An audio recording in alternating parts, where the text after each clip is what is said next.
All right, once again, my name is Joey Pink, and I'm here at the Urban Axis IndyCon 2, Decatur, Georgia. I'm here with Isaac. What's up? What's going on? All right, he's one of the organizers. So, what are some of the benefits of organizing a convention like this for people? I mean, honestly, I think a lot of times there's the art that's everywhere. Everybody has their ideas and everything like that, but we need more places where they can come together and people can come to one place and see all the different types of ideas and the different types of artists and the different types of storytelling. So I think that's one of the main benefits, is that not only do we get the chance to introduce audiences to these different medias, but we also get to kind of see what's out there too. So it's almost like having a first-hand look, exclusive look behind the scenes of what's really going on. And these are pioneers into a whole new thing that's going to take off in these next 5-10 years. So we get to kind of see this first before it becomes mainstream. You know what I'm saying? Like, we get the chance to say, "Now, we was there when it wasn't even that many people doing it like that." You know what I'm saying? So you know, so I think that's one of the main benefits. You know what I mean? What are some of the things that you're able to take away creatively from an event like this?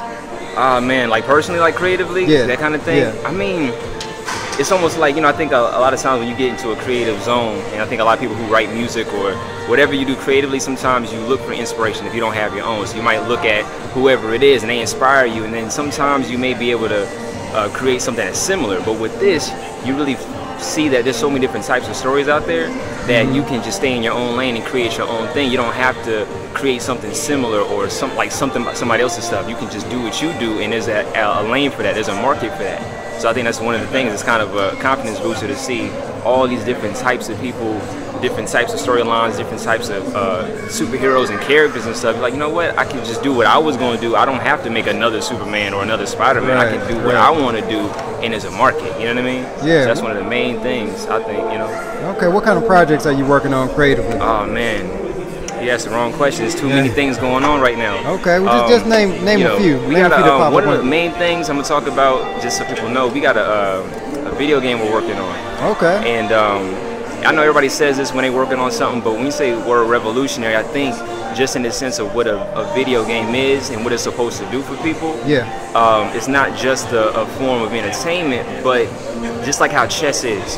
It's entertainment, but it trains your mind to think a different way. And most people who play chess, you know what I'm saying, they're different type of people. So we're creating mediums and different types of media so that when people enjoy it, they actually take something away from it. You know, I'm a better person, I'm more developed, I'm more advanced because I played this game. So it's that part of it, but also, without giving too much away, you know, the storytelling I think is going to be kind of dynamic, because the way we want to do it is kind of telling a story from a lot of different angles. One story from multiple angles, and then tying it all together. You know what I'm saying? Which also is, you know, you don't always see that in storytelling either, but it's kind of projecting the idea that you can't just take one thing and project it.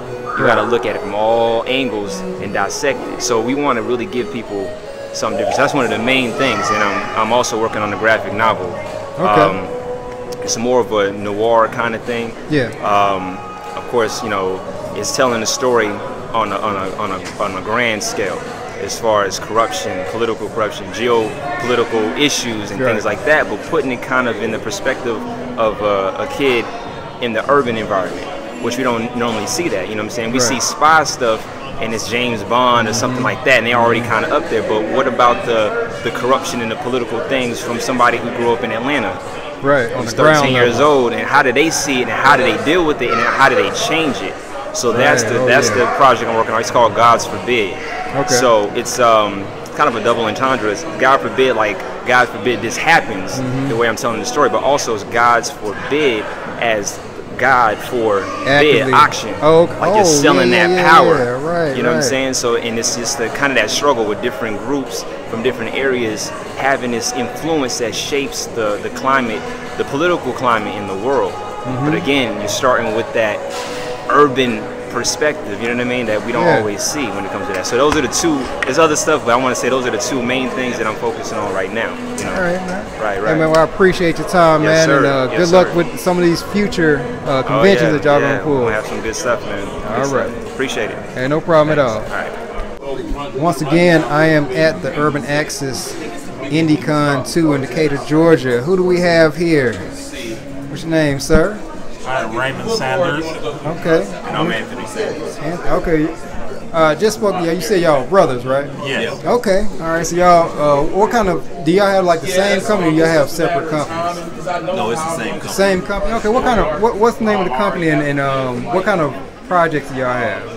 The name of the company is Fantasy Art Comics. We started 8 years ago in 2008, and actually this weekend marks the 8-year anniversary. Congratulations, man. Thank you. Congratulations. Yeah. But, for the most part, we do comic books, but you know, we're wanting to move into more things like animation, anything dealing with comics and superheroes is what we're trying to do right now. Okay, so what kind of storylines do you have going on? Well, currently? We just released the new Fierce title. 8 years ago, Fierce was our very first character, but as time changed and creative teams grew, we decided to relaunch the book, and we just released it this weekend. And he's a teenager, 15 years old, has all these abilities, and he's being trained by this character, the Crimson Stalker, to be his replacement as the protector of their city. How did you come up with that storyline or the idea? I created Fierce almost 20 years ago when I was in high school. Okay. And it's just a story I had for years, but I hooked up with a writer named Gabriel Smith.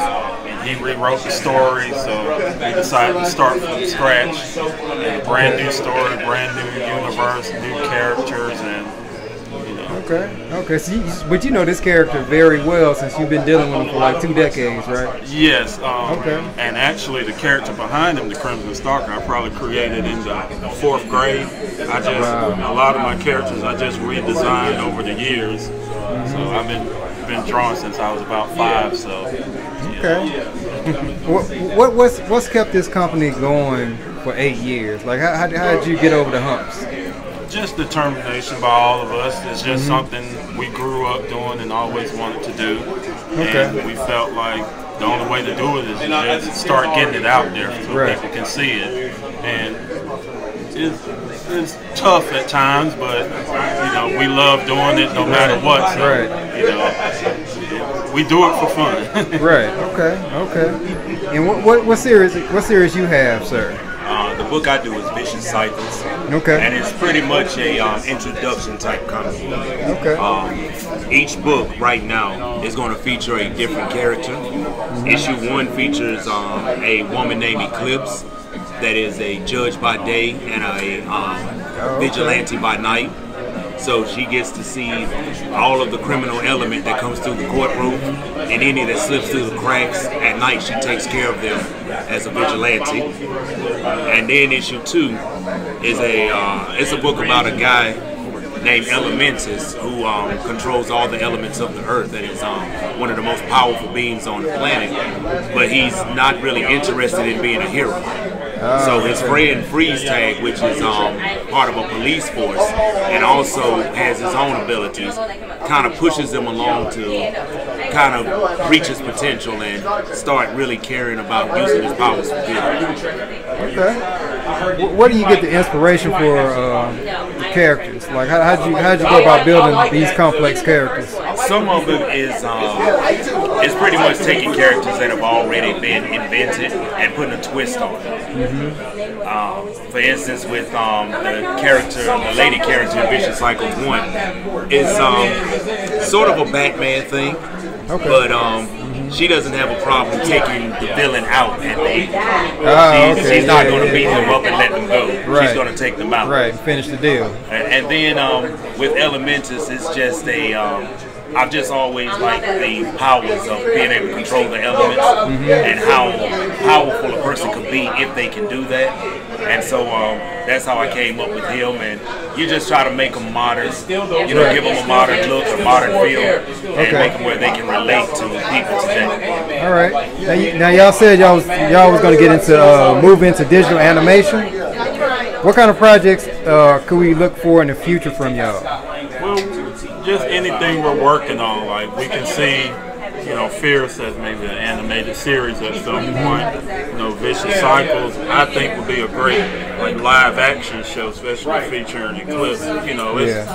you know, it's just something down the road we hope that we can start getting into. You know, video games, toys, everything. You know, anything to get the characters out there so people can see that, you know, we're willing to work on.